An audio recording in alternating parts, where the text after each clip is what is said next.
Hola, hola, bienvenidos a este día sábado, 17 de julio del 2021. Nuestro programa es el número 198 de esto que llamamos Lee conmigo la Biblia. Y por supuesto es un placer ya a las puertas del fin de semana, celebrando estos maravillosos días que tenemos de descanso en mi caso personal, quizás en el de otros todavía en el trabajo o en un montón de cosas, pero es nuestro mayor placer acompañarlos en este tiempo. Y comenzamos, como lo hacemos siempre, con nuestro devocional del día de hoy.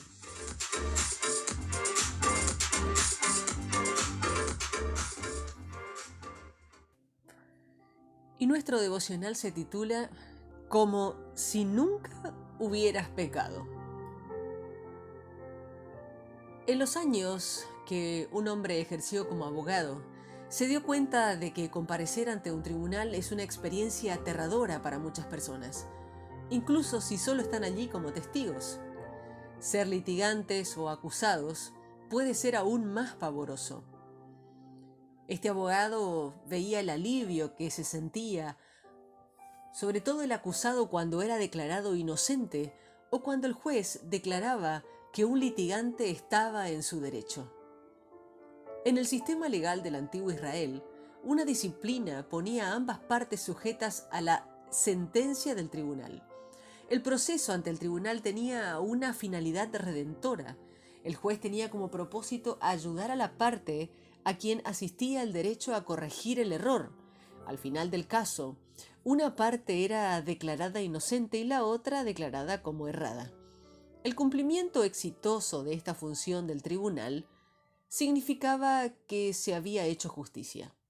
La palabra hebrea para esto es tzadik, traducida en algunas versiones de la Biblia como inocente o justo, alguien cuyo estatus es correcto. Este es el trasfondo de la expresión ser justificado en el Antiguo Testamento. La definición que un niño daría a la justicia sería como si yo nunca hubiera pecado. Jesús murió por nuestros pecados. Si pones tu fe en Él, entonces serás justificado, eres absuelto, eres declarado justo ante sus ojos. El pecado ya no te separará de Dios. Puedes vivir una relación correcta con Él y con los demás. Esto es justificación. El Salmo 86, en sus versos 1 al 6, nos habla de los rumores de la justificación. David experimentó la bendición de ser justificado por su fe y ser hijo de Dios. Clamó: presta oído, Señor, a mi oración, atiende a mi voz y a mi clamor. Dios escucha las oraciones de sus hijos, como cuando un padre inclina amorosamente para que su niño pueda susurrarle algo al oído. David no tuvo el beneficio de vivir bajo la nueva alianza, pues vivió antes de la vida, muerte y resurrección de Jesús. Pero en cierto modo, la cruz no está limitada por el tiempo. Fue efectiva incluso para aquellos que vivieron antes de Jesús, por ejemplo, para Abraham y David. De hecho, Pablo destaca cómo David había conocido sus maravillosas bendiciones del perdón y la restauración de Dios en Romanos capítulo 4 y Salmo 32. En cierta forma, Pablo está diciendo que David experimentó la justificación por su fe, pese a que el medio por el cual esta justificación fue completada aún no habían sucedido. Primero, entendió el amor de Dios. Sabía que el Señor está lleno de amor inagotable para los que piden su ayuda, como lo expresa el verso 5 de este Salmo 86. Segundo, sabía que Dios era misericordioso e indulgente. Compadécete, él dice, Señor de mí, tú, Señor, eres bueno y perdonador, atiende a mi voz, a la voz de mi clamor. Tercero, aunque sabía que no merecía el perdón y la misericordia, pues no lo había ganado, tenía la fe para creer que Dios lo salvaría al poner su fe en él. Tú eres mi Dios y en ti confío. Salva a tu siervo. En otras palabras, David atendió y entendió todos los elementos que componen la justificación por fe, excepto uno. La única pieza que le faltaba era la muerte de Jesús por nuestros pecados. Romanos capítulo 4 nos habla de celebrar la justificación. ¿Cómo podemos nosotros, seres humanos pecadores, ser justos ante Dios? ¿Cómo puedes ser justificado ante sus ojos? ¿Es solo trabajar duro toda tu vida y después esperar lo mejor? No, dice Pablo. Algo maravilloso ocurrió como resultado de la vida, muerte y resurrección de Jesús. Ahora puedes recibir esta justificación como un regalo sin costo. Lo recibes no trabajando muy duro, sino por el acto de fe. Una de las preguntas más frecuentes es, si Jesús murió por nuestros pecados, ¿qué sucede con los que vivieron antes de Jesús? Pablo sabe que tiene que abordar el caso de Abraham, pues sus oponentes podrían argumentar que Abraham fue justificado como resultado de sus buenas obras, dándole así algo de qué jactarse. Pablo afirma que las Escrituras dicen, creyó Abraham a Dios y esto le fue tomado como justicia. Esta frase, sostiene Pablo, implica que es un don o un regalo más que algo ganado. Ahora bien, si alguno trabaja, el pago no se le da como regalo, sino como algo merecido. En cambio, si alguno cree en Dios, que hace justo al pecador, Dios le tiene en cuenta por su fe para reconocerlo como justo, aunque no haya hecho nada que merezca su favor. Los opositores de Pablo podrían argumentar que este don solo está disponible para los judíos, los circuncidados. Pero Pablo señala que la circuncisión vino para Abraham más adelante, y por lo tanto la bendición de la justificación por la fe es tanto para los circuncidados, los judíos, como para los incircuncisos, el resto de la humanidad. La circuncisión no fue la causa de la justificación, más bien fue un sello. Abraham, cuando todavía no estaba circuncidado, recibió la señal de la circuncisión como sello de la justicia que se le había tomado en cuenta por la fe. Por tanto, Abraham es padre de todos los que creen, aunque no hayan sido circuncidados, y estos se les toma en cuenta su fe como justicia. La historia de Abraham deja claro que el ser considerado justo no fue debido a las obras, la circuncisión o la ley, sino a la gracia de Dios por medio de la fe en Jesús. Si Abraham fue justificado por la fe, él es el padre de todos los que tienen fe, incluyendo aquellos que no hayan sido circuncidados. La cruz es efectiva en todos los tiempos, incluso en aquellos que nunca habían oído hablar de Jesús. Pero los que confiaron en Dios fueron justificados por su fe a través de lo que Jesús hizo en la cruz.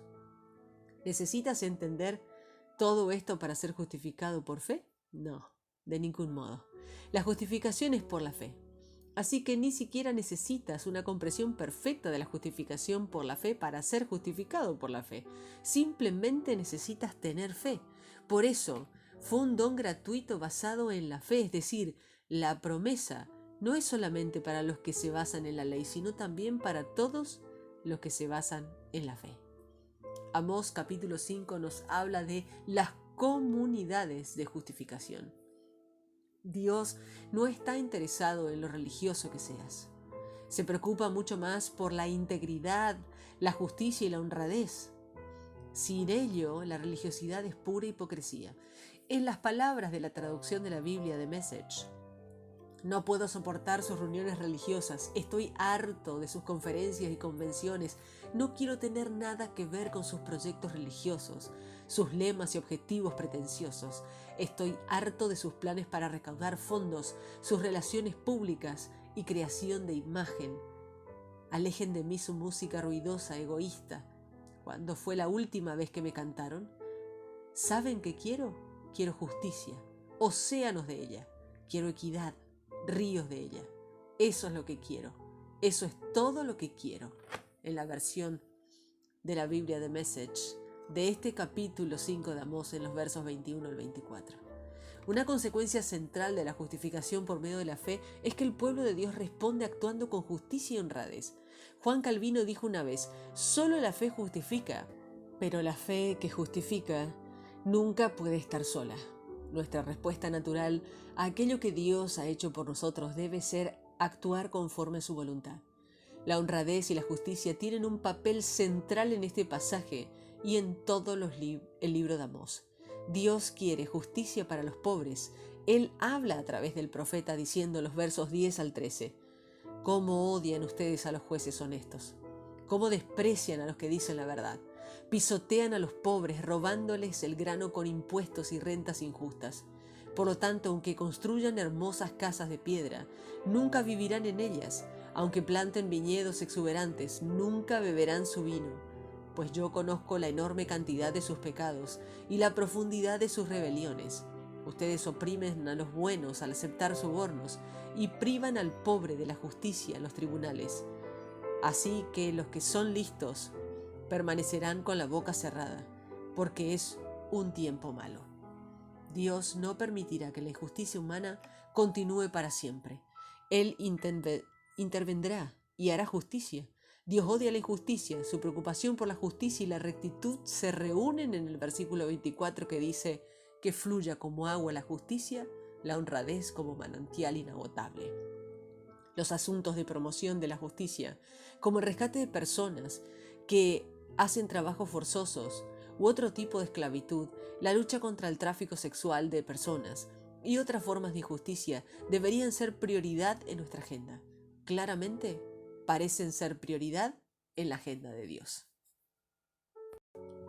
Iniciamos nuestra lectura en el libro de Salmos, capítulo 86, versos 1 al 10. Señor, escúchame, responde mi petición, que soy pobre y necesitado. Protege mi vida, porque te soy fiel. Tú eres mi Dios, y yo soy tu siervo, confío en ti, sálvame. Ten compasión de mí, Señor, pues a toda hora pido tu ayuda. Señor, me pongo en tus manos, llena mi vida de alegría, pues yo soy tu siervo. Eres bueno y perdonas.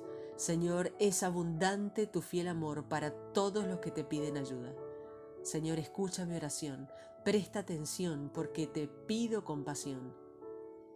Yo acudo a ti cuando estoy en problemas, porque sé que me responderás. No hay ningún otro Dios como tú, Señor. Nadie puede hacer lo que tú haces. Tú creaste a todos los seres humanos, Señor. Ellos vendrán a inclinarse ante ti y adorarán tu nombre. Tú eres grandioso y haces maravillas. Solo tú eres Dios. Romanos capítulo 4, versos 1 al 15. ¿Qué podemos concluir en cuanto a Abraham, el padre físico de nuestra nación? ¿Cuál fue su experiencia con la fe? Si Abraham llegó a ser aprobado por Dios por lo que hizo, entonces podría presumir de algo, pero no delante de Dios. Pues esto es lo que dice la Escritura. Abraham creyó a Dios, quien tomó en cuenta la fe de Abraham y lo aprobó. Cuando alguien trabaja, el pago que recibe no es un regalo, sino es algo que se ha ganado. Pero Dios aprueba al que cree en Él sin que se gane eso Los con fuertes obras. no tendrán Dios fuerza le suficiente toma y en los cuenta la soldados fe y lo aprueba. no podrán salvarse. Hasta el pecador Los es hombres que aprobado saben por Dios. manejar el arco y David está de la acuerdo flecha con esto cuando no dice resistirán. que Los es corredores afortunado el rápidos que no Dios aprueba escaparán, por fe, y los que que van a tiene caballo y tampoco no se por salvarán. lo que hace. En ese momento, Afortunados hasta los aquellos a soldados quienes más Dios perdona valientes sus ofensas saldrán huyendo y les pasa desnudos. por alto sus pecados. Es lo que dice Afortunado el Señor. el que el Señor aprueba porque no le toma en cuenta sus pecados. Pero, ¿es esta bendición solo para los que tienen la circuncisión? ¿Acaso no es también para los que no la tienen? Recordemos que Abraham creyó a Dios, quien tomó en cuenta la fe de Abraham y lo aprobó. ¿Qué significa esto? ¿Dios aprobó a Abraham antes o después de tener la circuncisión? Lo aprobó antes de tener la circuncisión. Abraham recibió la circuncisión después, como un sello de aprobación que recibió antes de circuncidarse. Por eso, Abraham es el padre de todos los que tienen fe, aunque no estén circuncidados, para que ellos también sean aprobados como lo fue él. Abraham también es el padre de los que están circuncidados, pero solo de aquellos que además de su circuncisión siguen el ejemplo de la fe de Abraham, que demostró antes de ser circuncidado. De hecho, Abraham y sus descendientes recibieron la promesa de heredar el mundo, pero no por cumplir con la ley, sino porque Dios los aprobó por su fe. Si los que viven para la ley recibieran la promesa, les sería inútil y la promesa no tendría valor, porque la ley provoca la ira de Dios cuando no se obedece, pero cuando no hay ley, no existe el delito. Amós capítulo 5. Pueblo de Israel, escucha este mensaje, que es como un lamento por ustedes. La Virgen Israel ha caído, ya no se levantará más. La han dejado sola, tendida en el suelo, y no hay nadie que la ayude. El Señor dice esto: ciudad de Israel, que mandé 1000 soldados a la guerra, tan solo se quedará con 100. La que mande 100 tan solo quedará con 10. El Señor dice a la nación de Israel: vengan a buscarme y vivirán. No busquen en Betel, no vayan a Gilgal, no crucen la frontera para ir a Berseba, pues todos los de Gilgal serán desterrados.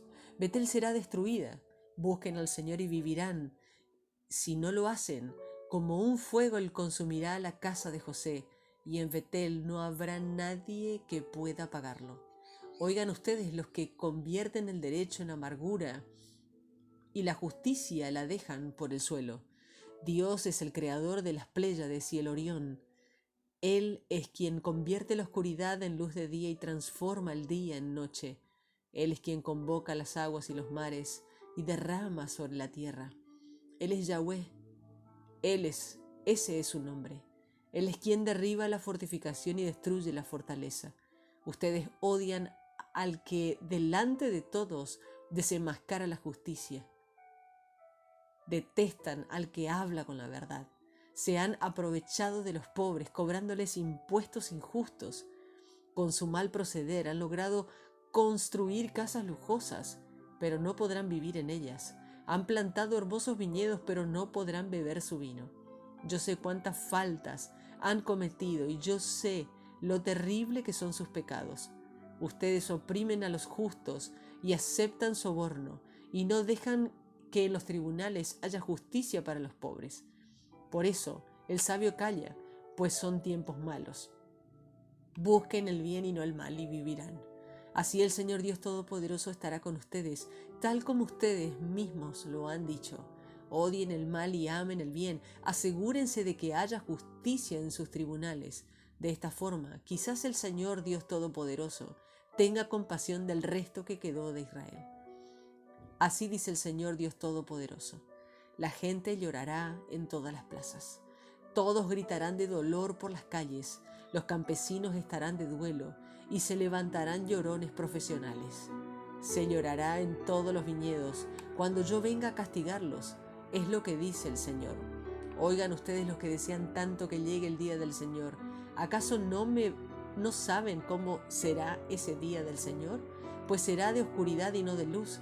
Será algo así como cuando alguien huye de un león y se encuentra con un oso, o como cuando uno entra a su casa y se recuesta contra la pared y lo muerde una serpiente. El día del Señor será de oscuridad y no de luz. Será un día negro y sin claridad alguna. Odio sus fiestas. Me desagradan sus reuniones religiosas. Aunque me hagan sacrificios que deben quemarse completamente y ofrendas de cereales, eso no me complace. Tampoco presto atención a sus ofrendas para festejar, de terneros gordos. Alejen de mí el ruido de sus canciones. No escucharé la música de sus arpas. Mejor hagan que la justicia fluya como agua y que sean solidarios de continuo como una fuente inagotable. Pueblo de Israel, ¿me llevaron ustedes ofrendas y sacrificios en los 40 años que estuvieron en el desierto? En cambio, cargarán las estatuas y su rey Sikut y su estrella Kiyum, las imágenes que ustedes mismos han creado, cuando yo los haga desterrar más allá de Damasco. Así dijo el Señor, cuyo nombre es Dios Todopoderoso. Y así finalizamos nuestra lectura del día de hoy y terminamos con esta palabra de oración. Señor, gracias por tu increíble amor por mí. Gracias por salvar a aquellos que depositan tu confianza en ti.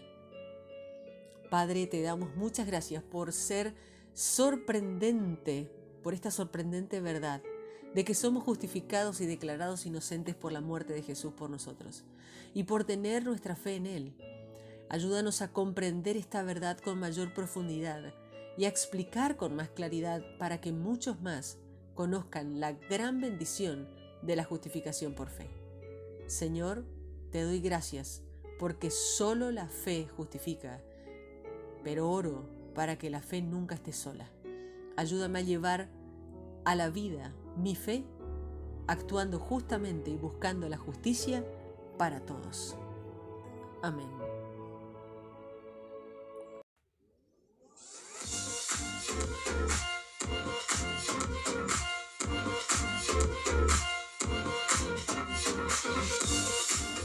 Punto final para nuestra edición de hoy, sábado 17 de julio del 2021, programa número 198. Estamos tan cerquita del programa número 200 y es emocionante poder acompañarte donde quiera que estés, ya sea en tu casa, tomando un matecito, un cafecito, compartiendo con la familia, tal vez en el trabajo, en el auto o donde quiera que estés. Es una bendición para nosotros estar juntos y compartir la palabra de Dios. Y obviamente el compromiso es para el día de mañana, para nuevamente estar juntos y compartir esto que llamamos Lee conmigo, la Biblia. Bendiciones.